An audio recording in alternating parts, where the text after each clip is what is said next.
بسم اللہ الرحمن الرحیم۔ آج کے ہمارے لیکچر کا موضوع ہے حجت اللہ البالغہ۔ حجت اللہ البالغہ شاہ ولی اللہ رحمۃ اللہ علیہ کی سب سے مشہور و معروف تصنیف ہے۔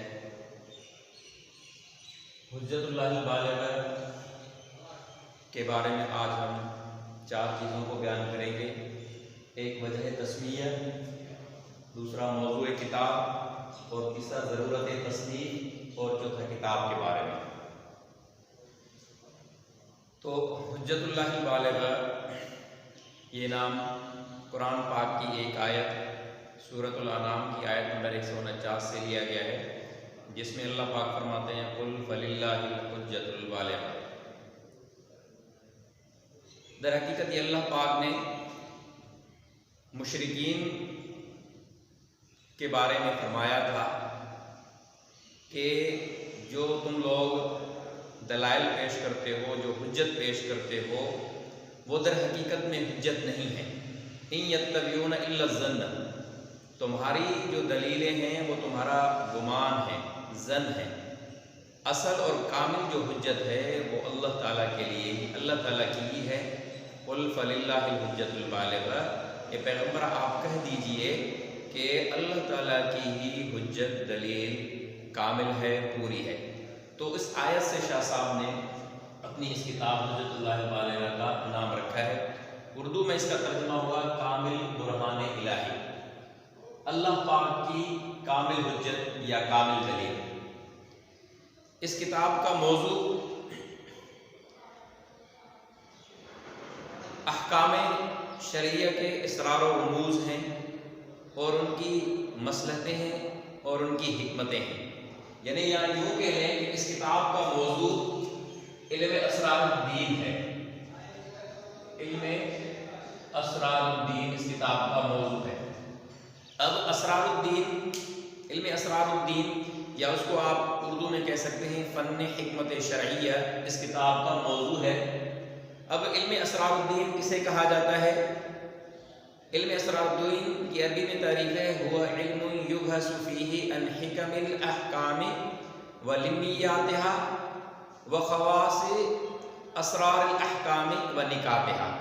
یعنی فن حکمت شرعیہ وہ علم ہے جس میں احکام شرعیہ کی حکمتوں اور علتوں کو بیان کیا جائے، اور اعمال اسلامیہ کی جو خصوصیات ہیں ان کے رموز و نکات کو بیان کیا جائے، تو یہ علم اسرار الدین یا فن حکمت شرعیہ کہلاتا ہے۔ اگرچہ اس کتاب کا موضوع احکام شرعیہ کے اسرار و رموز ہیں، اس کی مصلحتیں اور حکمتیں ہیں، لیکن شاہ صاحب رحمۃ اللہ علیہ نے فنی طور پر بہت سی چیزوں کو اس کتاب میں بیان فرمایا ہے۔ شاہ صاحب نے اس کتاب میں اسلامی عقائد کو بیان کیا ہے، عبادات کو بیان کیا ہے، معاملات کو بیان کیا ہے، احادیث نبی صلی اللہ علیہ وسلم کو بیان کیا ہے، اور حدیث کے فقہ کو بیان کیا ہے، اسلام کے فلسفے اور تصوف کو بیان کیا ہے۔ فنی اعتبار سے شاہ صاحب نے بہت سی چیزوں کو اس کتاب میں بیان فرمایا ہے۔ اب آتے ہیں تصنیف کی ضرورت کی طرف، کہ اس تصنیف کی ضرورت کیوں پیش آئی۔ تو شاہ صاحب خود فرماتے ہیں کہ یہ کتاب خدائی الہام کی تعبیر ہے، یعنی اللہ پاک نے میرے دل میں یہ القاء کیا، یہ الہام کیا کہ کوئی ایسا کام کیا جائے جو کہ امت مسلمہ کے لیے مفید ہو، اور میرے دل میں یہ بات القاء کی گئی کہ جس میں احکام شریعت کی رموز کو، اسرار کو، احکام شریعت کی حکمتوں اور علتوں کو بیان کیا جائے۔ تو یہ کتاب خدائی الہام کی تعبیر ہے۔ اور جو دوسری ضرورت تصنیف پیش آئی وہ یہ تھی کہ شاہ صاحب جیسے حرمین کی زیارت سے واپس آئے تو بر صغیر میں معاشرتی بگاڑ تھا، سیاسی عدم استحکام تھا۔ اس دور میں مغلیہ سلطنت اپنے زوال کی طرف جا رہی تھی، اور جو مغلیہ سلطنت کے امراء تھے وہ عیاشی میں، رقص و سرور کی محفلوں میں مبتلا تھے، اور اسلامی تعلیمات کی طرف ان کا کوئی توجہ نہیں تھا، بلکہ جو اسلامی تعلیمات میں بے راہ روی تھی یا غلو فی الدین تھا وہ دن بدن بڑھتا جا رہا تھا۔ خود شاہ صاحب کی اپنی عمر میں مغلیہ سلطنت کے 10 بادشاہ تبدیل ہوئے، یعنی اس سے آپ سیاسی عدم استحکام کا اندازہ لگا سکتے ہیں۔ اور یہ بھی تھا کہ مذہب اسلام میں باطل رسومات اور بدعات اور بہت سی باطل چیزیں مذہب اسلام میں داخل ہو گئی تھی، اس لیے شاہ صاحب نے ضروری سمجھا کہ دین کی توضیح اور تنقیح کا کام کیا جائے، یعنی دین کی جو اصل روح ہے اس کی وضاحت کی جائے، اور جو دین میں غلط باتیں پھیل چکی ہیں ان کو جو ہے نا ختم کیا جائے۔ اور شاہ صاحب کے زمانے میں بر صغیر میں صوفیہ کرام کے مزاروں پر جو ان کے جانشین تھے وہ ان کی مسندوں پر بیٹھ کر دین اسلام کے تصوف کے حقیقی معنی کو بیان نہیں کر رہے تھے، یعنی اجمی تصوف میں جو خرافات آ گئے تھے تو اس کتاب کے ذریعے تصوف کی اصل حقیقت کو بھی بیان کیا ہے، یعنی وہ جو خرافات ان کو تھی ان کو بھی ختم کیا ہے۔ آسان الفاظ میں آپ یوں کہہ لیں کہ شاہ صاحب ایک تو شریعت کے رمز شناس تھے اور اپنے زمانے کے لوگوں کے نبض شناس تھے، اور شاہ صاحب کے ذہن میں یہ بات تھی کہ یہ عقلیت پسندی کا دور ہے اور لوگ اسلامی تعلیمات کو، اس کے احکامات کو، شریعت کو عقل کی کسوٹی پر پرکھیں گے، اور بعد میں بھی ایسا دور آئے گا جس میں ہر حکم شرعی کی وہ حکمت اور علت اور اس کے اسرار و رموز کو ڈھونڈا جائے گا، اس کے پیچھے پڑا جائے گا۔ اس وجہ سے شاہ صاحب نے یہ کتاب تصنیف کی۔ شاہ صاحب کی کتاب کے بارے میں کچھ علماء کرام کی آراء کو میں بیان کرتا ہوں۔ مولانا منظور احمد نعمانی رحمۃ اللہ علیہ فرماتے ہیں کہ مجھے کسی بشر کی کتاب میں اتنا فائدہ نہیں پہنچایا جتنا کہ شاہ ولی اللہ صاحب کی حجت اللہ البالغہ نے پہنچایا۔ وہ یہ بھی فرماتے ہیں کہ پہلے دین کو میں تقلیداً مانتا تھا، یعنی جو بھی حکم شرعی ہوتا میں یہ مان لیتا تھا کہ اللہ پاک اور حضرت محمد مصطفیٰ صلی اللہ علیہ وسلم کا حکم ہے، اس کی عقلی توجیہ اور اس کی عقلی دلیل کی طرف میں مجھے جانا نہیں پڑتا تھا۔ لیکن جب میں نے اس کتاب کا مطالعہ کیا تو میں پہلے دین کو تقلیداً مانتا تھا، اب میں دین کو تحقیقاً علی وجہ البصیرت مانتا ہوں۔ اور مولانا ابو الحسن ندوی رحمۃ اللہ علیہ فرماتے ہیں کہ یہ کتاب در حقیقت میں آن حضرت صلی اللہ علیہ وسلم کا معجزہ ہے۔ وہ یہ فرماتے ہیں کہ نبی کی امت پر کوئی کرامت ظاہر ہوتی ہے تو وہ در حقیقت میں اس نبی کا معجزہ ہوتی ہے۔ تو یہ جو شاہ ولی اللہ صاحب کے قلم مبارک سے یہ کتاب وجود میں آئی، یہ ان کی کرامت تھی، اور آن حضرت صلی اللہ علیہ وسلم کا یہ گویا کہ معجزہ تھا۔ تو بہرحال ایک مایہ ناز تصنیف ہے، مشہور و معروف تصنیف ہے، اور ایسی تصنیف ہے جو کہ تمام محققین کے نزدیک قابل قبول ہے۔ اب آتے ہیں ہم کتاب کے بارے میں۔ شاہ صاحب نے اس کتاب کو 2 عربی زبان میں لکھا ہے اور اس کی 2 جلدیں ہیں۔ جلد اول میں شاہ صاحب نے ایسے قواعد کلیہ کا بیان کیا ہے جن سے احکام شریعہ کے مصلحتیں اور حکمتیں مستنبط ہوتے ہیں، اخذ کیے جاتے ہیں، لیے جاتے ہیں۔ تو ایسی قواعد کلیہ کا ذکر پہلی جلد میں ہے۔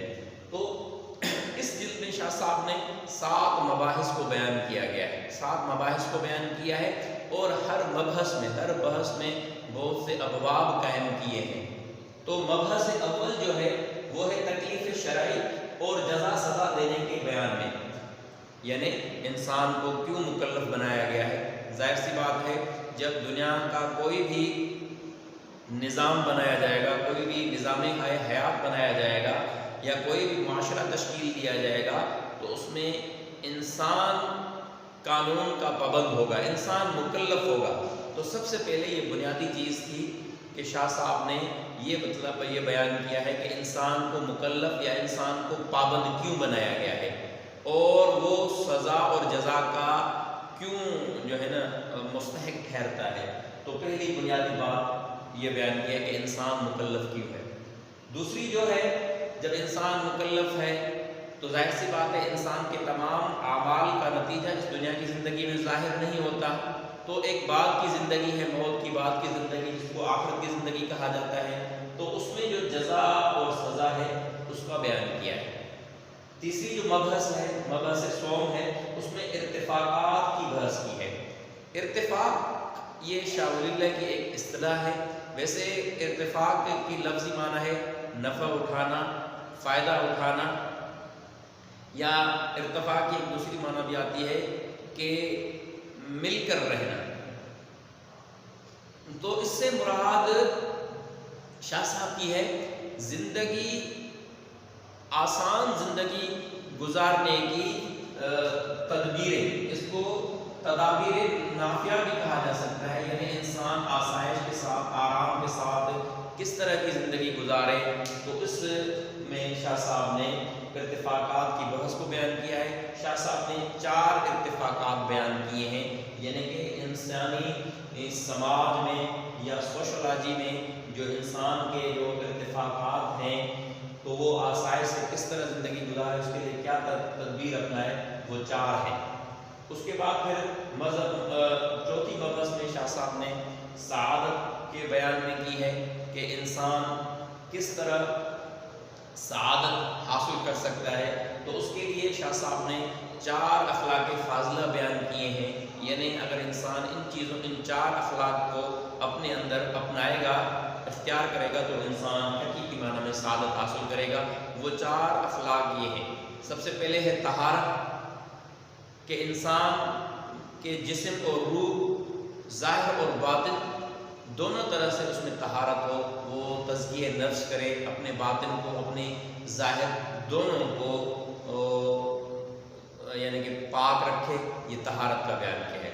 دوسری جو وہ خلق ہے وہ اس کو بیان کیا شاہ صاحب نے اخبات۔ اخبات کہا جاتا ہے اللہ کے آگے تواضع، انکساری، عاجزی، اخبات کو بیان کیا ہے۔ اور تیسرے نمبر پہ سماحت کو بیان کیا ہے، یعنی فراخ دلی، فیاضی اس کو کہہ سکتے ہیں، یعنی انسان تنگ نظر نہ ہو بلکہ وہ فراخ دل ہو۔ اور چوتھے نمبر پہ جو اس نے بیان کیا شاہ صاحب نے وہ ہے عدالت، یعنی جب انسان ان 4 اخلاق کو، طہارت کو، اخبات کو اور سماحت کو اور عدالت کو اپنائے گا تو انسان حقیقی طور پر سعادت حاصل کرے گا۔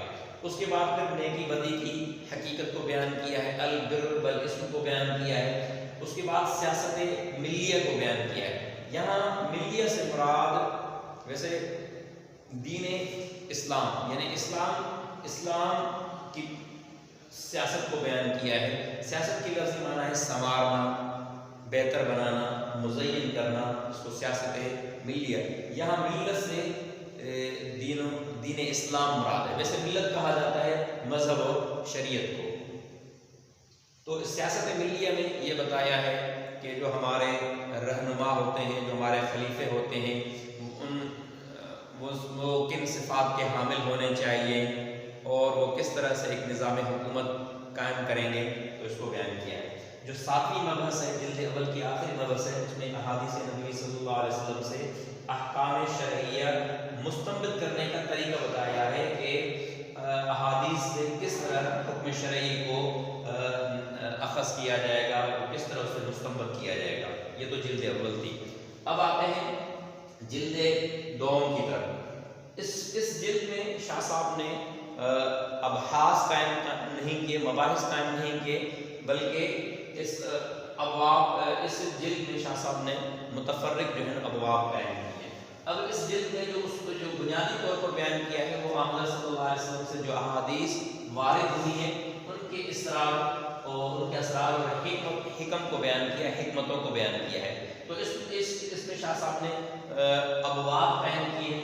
سب سے پہلے ہے ابواب الایمان، اور دوسرے نمبر پر ہے وہ احادیث جو کتاب اللہ اور سنت سے استدلال کرنے کے بیان میں آئے ہیں، یعنی کتاب اور سنت سے کس طرح دلیل پکڑا جائے، فقہی مسائل، فقہی احکامات کس طرح سے اس سے اخذ کیے جائیں۔